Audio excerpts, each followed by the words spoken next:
For that we thank you in advance. In Jesus' name we pray. Amen. Amen.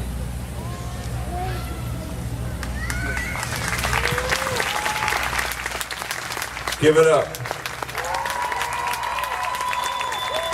I'm Brian Welch. I sing for Love and Death. And welcome, everybody. You guys are the diehards. You're out in the messy weather. Thank you for coming out, seriously. This is awesome. It's my first year here, and are you guys feeling good or what?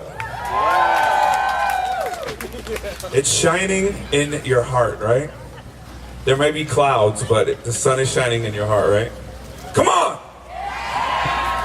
I feel good lately. I swear, I feel so good.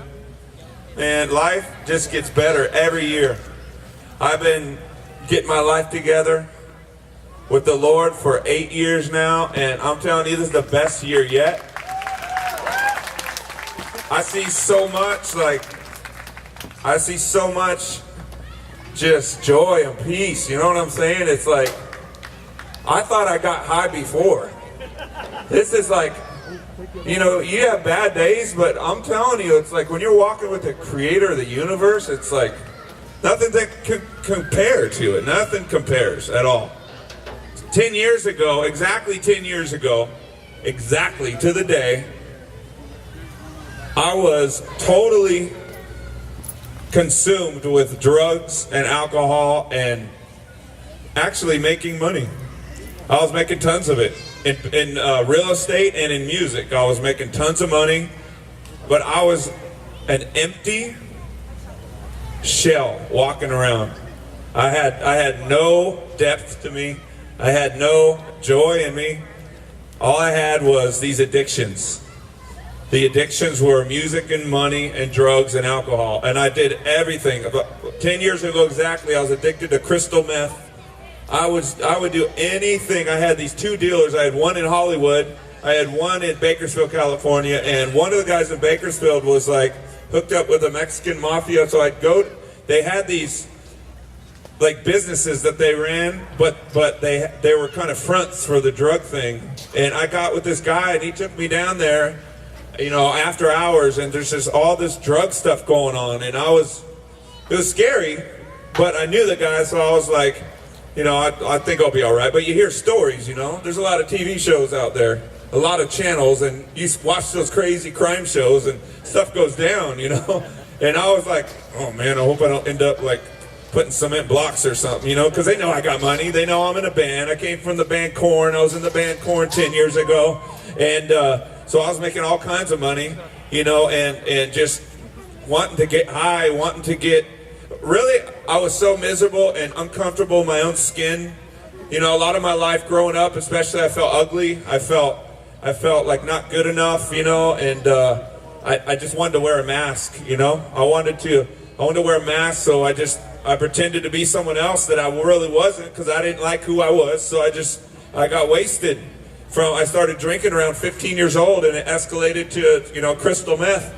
And pills. I was addicted to Xanax every day. I would take crystal and do it during the day, and because I had such big concerts, I didn't want to play too bad, so I would take Xanax to get some sleep before the next day and the next show. So I was mixing these uppers and downers every day. It was crazy.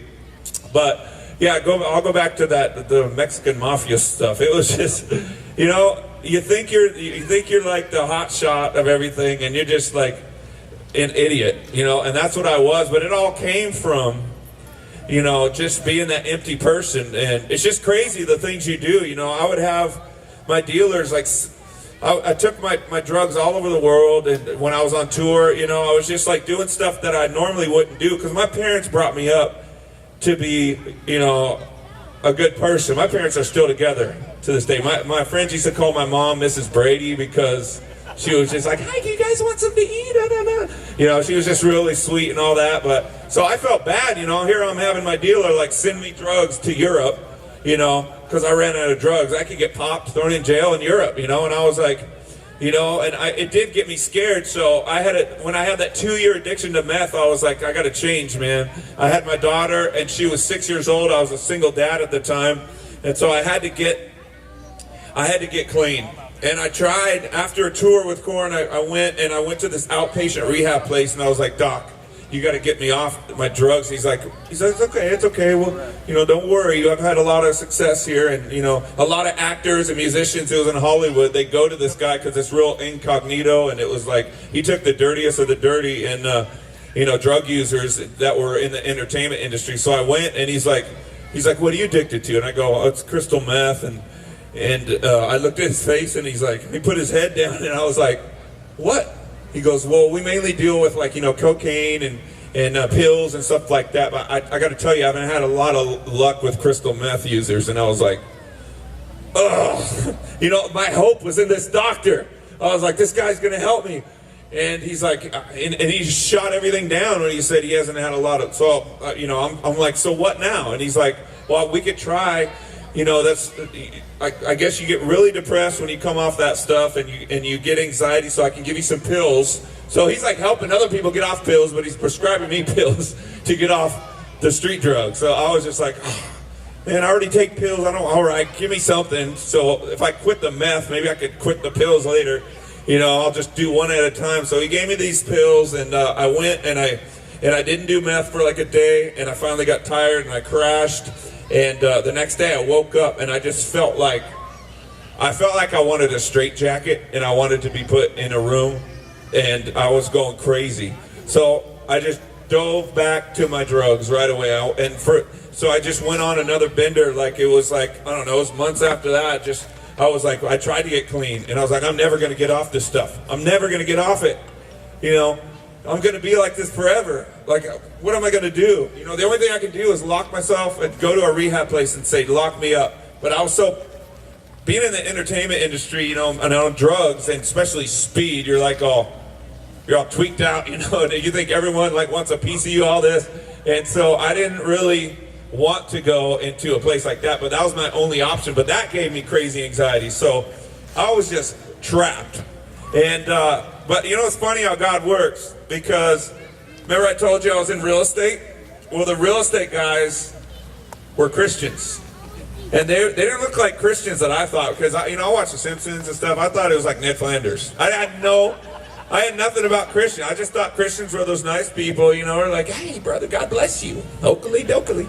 They don't drink, cuss, or smoke, and so, but, I might have thought they were boring or something, or they were goody-goodies, but the Christians were sober, and they seemed to be happy. So I was like, I'll go anywhere. I just want to get off drugs. That's all I want. I'll go hang around with the sober Christian people. Don't drink, cuss, or smoke. They might think I'm the devil because I'm in KORN, but whatever works. So, but these guys that I met they didn't look like that at all either. One of the guys built monster trucks. He builds these crazy trucks. He's so good that they don't let him in competitions no more because he wins every time. So they had to outlaw him so he was just not the typical Ned Flanders guy, So I was like, yeah, I'll go to church with you. Inside, I'm like, he doesn't know about my meth addiction, and I'm going to go to church. I don't know. I just need some positive message. Maybe somebody there can help me. So I get there, and it's a trip, because I didn't think.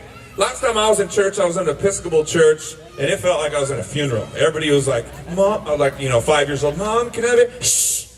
Everyone's like, shh. And you go and eat the stale bread, and you're like that. And it was scary. Those churches were kind of scary when I was a kid. I was like, I don't want to feel like a funeral. What kid wants to be at a place like that? So, but I went to this church, and I was on drugs when I went, because I did drugs every day. That's what I did.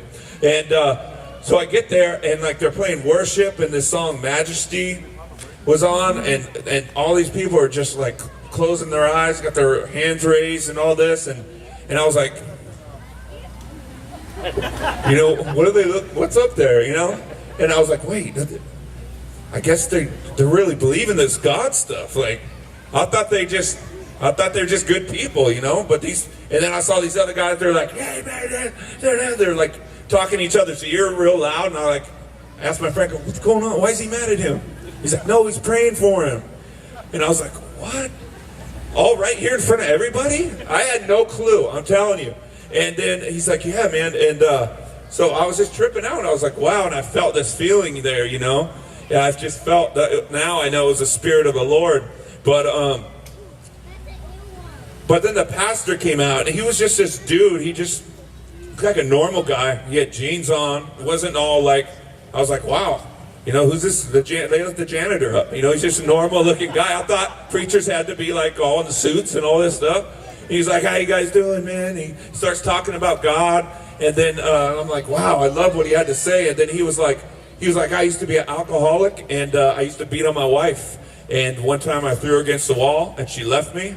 And I got down on my knees, and I cried out to Jesus. I said, Jesus, I'll give you my life if you make my life better, if you put everything back together. Because I guess he grew up in church, and he walked away from it, but he was finally ready to surrender. But after he said he was an alcoholic and used to beat him, I was like, how do you get this job? I thought preachers had to be like, oh, you know what I mean? I had no clue. I had no grid for understanding how Jesus saves the lost, all that. I didn't know nothing really about it. I had heard stuff when I was a kid, but I started to learn like this stuff. And when he got up there and he was like, man, he totally transformed my life. When I called out to Jesus after I hurt my wife that time, he's changed my life. He put everything back together, my marriage, everything. And a few years after that, I started a church with 10 people. And now he's preaching, he's got 10,000 members. And I'm just like, listen to this going. And he goes, you don't got to do anything for God except hang out with him. He wants to start a relationship with you. You don't have to fix yourself. He'll fix you. You can take all your stuff, all your garbage in your life, take it to God and ask him to help you, and read the Bible and talk to other Christians. Go to church. Your life will never be the same. And I was like, you know me, the crystal meth addict, I'm like, that's all I got to do is like bring my stuff to God. So I received Christ that day. I raised my hand and I went home and I brought my crystal meth to God.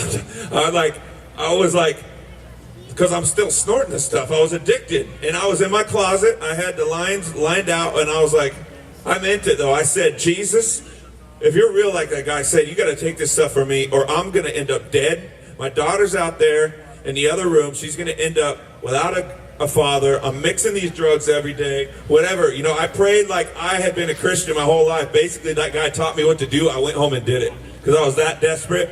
And man, I'm telling you, I snorted the line after I prayed even. And I was just waiting there. And a few minutes later, my phone rings. And in my room, and I opened the first aid kit for some reason, and out fell 8-ball of crystal meth. And I was like, I dove into it. I felt so bad. I was like, man, I was going on the right track, and I snorted it again, and I went up. But the weird thing is I felt really guilty. But I tried to put my Bible away and put it in the drawer and shut the drawer. Like God couldn't see me. I don't know, I was tweaked out, but I was like, I felt convicted. I felt like I was getting, how do I say it? I was getting bombarded with positive thoughts. Ever since I started that church, I started having positive thoughts. And they were like, your whole life's going to change. You're never going to do drugs again. This isn't for you anymore. Your whole life's going to get better.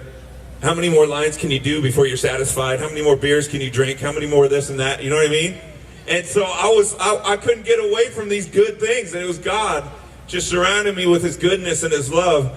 But I went on this last bench for like 5 more days. And I remember I was sitting one night, I got my Bible out on the last day I did the drugs, and I was just going, how do I know this is real though? They're talking about God and all this, but how do I know this is truly real? Like, you know, and right then I felt like something from the spiritual world, I felt like it was just God's Spirit came around me, and I just felt accepted. I felt forgiven. I don't know what else to tell you besides the revelation of Jesus was so real, and his love for me and his forgiveness. And I felt like he just was lifting out a hand saying, come on, walk with me. And the feeling came and it kind of went away. And I just remember looking up like I was home, like I was home. After years and years of chasing the dollar, chasing the fame, chasing the drugs, the party, all that stuff, that I finally felt satisfied in that feeling. And when the feeling left, I wanted to chase it. I wanted to chase him. So the next morning, I got all my drugs the last bit, and I threw them in the toilet, and I took pictures of myself throwing them in the toilet. I was done. I haven't touched the stuff since. I haven't drank. I haven't done drugs. I've been on this journey. How much time? 10 minutes? Okay. I have a habit of going over sometimes, because when I start talking about the Lord, I get really happy. And yeah, it's the best ever. But so I did. I just lost everything, and I started reading the Bible like crazy. Like I was addicted to this feeling of being satisfied. You know how many people are unsatisfied with life? Try having every dream you ever had come true, and you're living it, and still being unsatisfied. So when I felt that satisfied feeling, I was like, I'm going after it. I want that feel. I want you, God. I want, like, how come that feeling comes and goes? So I start reading the Bible. I'm learning about Jesus, and he's saying, like the disciples said, you know, leave everything and follow me. You know, he tells the disciples, and I was like, I want to leave everything and follow you, Jesus. So I left my band. We were doing a deal with Sony Music, and they ended up getting, KORN ended up getting like $23 million or something signing deal. And it wasn't Sony, it was some other label, but who cares? But we were on Sony before that. But so they got 23 million. I had to say no to that, because if I signed my name, that means I was going to tour for 2 years, basically not be home at all. And I was just like, I didn't even care. I wanted to follow God. I didn't want money to be my God anymore. So I left the whole thing, and I just hung out with my daughter. And she was young. She's here today. She's like 15. She just turned 15. She's doing awesome. I love that girl. But back then she was 6, you know, and her grandma was taking her to school because her mom's been out of her picture, out of her life, you know, in and out a little bit. So when I told her, hey, Janae, I'm going to quit school. Sorry, I go on these rabbit trails. I got brain farts or whatever. But Janae, I'm going to quit KORN, and I'm going to be with you, taking you to school every day. Your dad's going to be, and she just lit up. She's like, you know, because all the kids are probably asking her, like, where's your mommy and daddy, you know? And so just to see her face lit up, that was worth more than any of that money I could have made with KORN, you know? And ever since then, I've just been walking with the Lord, living with my kid, you know, going through this thing. And the crazy thing is, it is an up and down thing with the Lord. It's like, he took me personally through the most difficult things I could ever go through, emotionally and physically, through, like, you know, the money thing. I went through the money test. I was like, God, give me more faith. My money grew wings and flew away. And I'm like, God, what am I going to do? Where are you? Where are you? Are you busy in China? Come back here. I need some help. And yeah, I lost everything. In 2009, I lost my house. I lost my car, and it had 22-inch rims.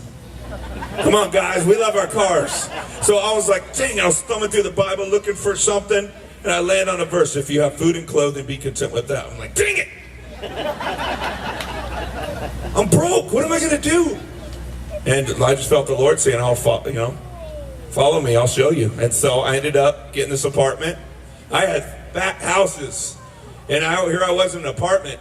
And I was like, okay, Lord, that's humble stuff, right? Okay, I'll be humble. I'm going to the park. But it doesn't have a garage, Lord. I got to park where everybody else does. All right, okay, I'll do it.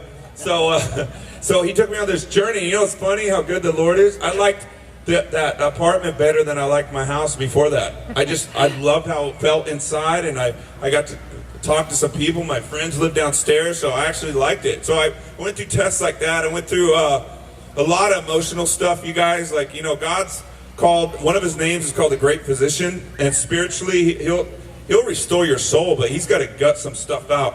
Like a pumpkin on Halloween, you know what I mean? He just like, he rips in there, guts that stuff out, and you're a basket case sometimes.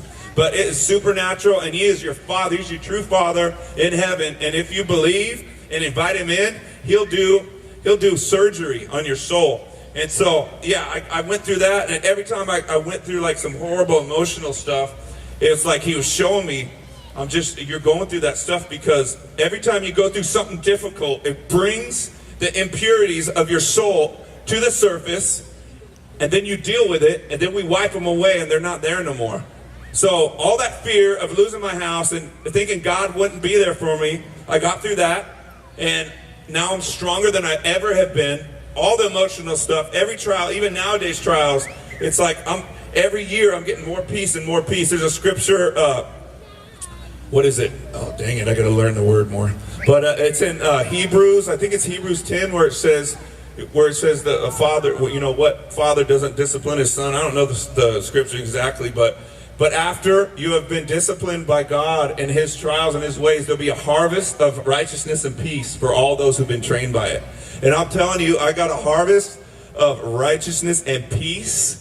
Like, it flows like a river inside of me. Like, there's nothing, there could be stuff going on the outside, all this crazy stuff, and I could be walking through all these difficulties, but inside there's a calm ocean, like that nobody can, it's just calm in there, you know, and I won't freak out over stuff anymore. And it's not perfect though, but every year I'm getting better and better. And man, I'm telling you, if there's anybody here that doesn't believe in God, I'm telling you, you've got to give this a chance. This is the realest thing I've ever done, and it's so beautiful. It's so hard at times, but it's so worth it. I'm telling you, it's so worth it. And my story is not better than anybody's here. You know, we're all the same. And if there's Christians here that you're just, you know, you call yourself a Christian and you love Jesus, but you're not just going to that place. If your soul is not transformed yet into that peace, God has that for you. But if you could do that to a speed junkie, and I'm walking with so much peace in my life, if you're having a hard time freaking out over even money or stuff like that, you know, earthly stuff, then you're not finding that transformed soul that Jesus died to give you. Because he died to give us salvation, heaven, but he died to give us healing in our souls and in our bodies, you know. And so I just encourage you guys just to go for all of it. Go for all of it. And you mind, can I pray over you guys real quick? Awesome. Lord, I just pray for everybody here. I pray for the spirit of courage just to come in to everybody. I know some people are shy. Lord, I went to the church, Jesus, all paranoid because I was on crystal meth, Lord. And I just forced myself and I did it. I believe you gave me the courage there. And you have transformed my life. Lord, I pray for these people out here. Maybe there's some people just going through like a breakup, Lord, and they're just really depressed. Maybe there is a depression or suicidal thoughts or addictions, Lord. I pray for everybody here. Give them the courage today to reach out to you. And to talk to people here, Lord. That's why we're here. That's why we do this. This is what life is about. We're not called here and on the earth to be miserable, Lord. We're called to have abundant life. So I pray that you would give each and every person here abundant life, Lord. And I thank you for allowing me to come in their area and to share my story, what you did. Lord, I'm rough around the edges, but you are perfect, and you put yourself in me. And everything about me that's good is you, Jesus. I declare that, and I know that 100%. And I love you, and thank you so much for everything. Amen. So you guys, I want to tell you real quick, right by the, I'm sorry, what was it? The fountain. Go by the fountain. There's people that you can connect with. You get prayer. If you want to get help, like you got to reach out like I did when I went to that church, you know. And they're there to help you. If you guys would rather, I know you're a digital generation, just like I love it, I know you love it. If you text 313131 and put the word remedy, you can text people and they can get in conversation about you, about faith or whatever, you know, any help you need, you can text people too. So again, that is 313131, type the word remedy. And get this conversation going. Life is too short. You're not here to be miserable on the earth. You're here to walk with a smile, you know, and you got to take the steps to get there. And don't expect no fast food results. You can have glimpses of what you're going to get. It's like you're climbing on a mountaintop. It's all sunny, and then it's all dark and gloomy, and then it's like, you know, you got to go through a process to get to this place where you feel it. Like it took me 8 years, and I'm feeling it mostly now, and it's awesome. But you will have glimpses along the way, and if you don't make the step now, you know, you're never going to get there. So just do anything you got to do to get to that place, because there's nothing like it. I tried everything in the world. I had money. I ran out of stuff to buy because I was just like, I was bored with spending. It doesn't matter how much money you get. Doesn't matter. It's just, it's you connecting with eternal Father in heaven and Jesus Christ, his Son. That's what life's about. I'm telling you, I've lived it to the fullest, and I hope you find it too. So thank you guys very much.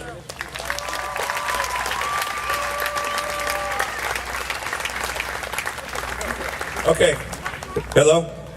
I'm just gonna ask you guys, I know a lot of you guys like the soft music, but stick around, please. I mean, we love heavy music, and it says in the Bible to shout to the Lord. That's what we do. So you guys stick around for all the bands. We got some cool bands coming up, and we travel a long ways to get here, so please hang out till every band's finished, and we really appreciate that. All right, thank you.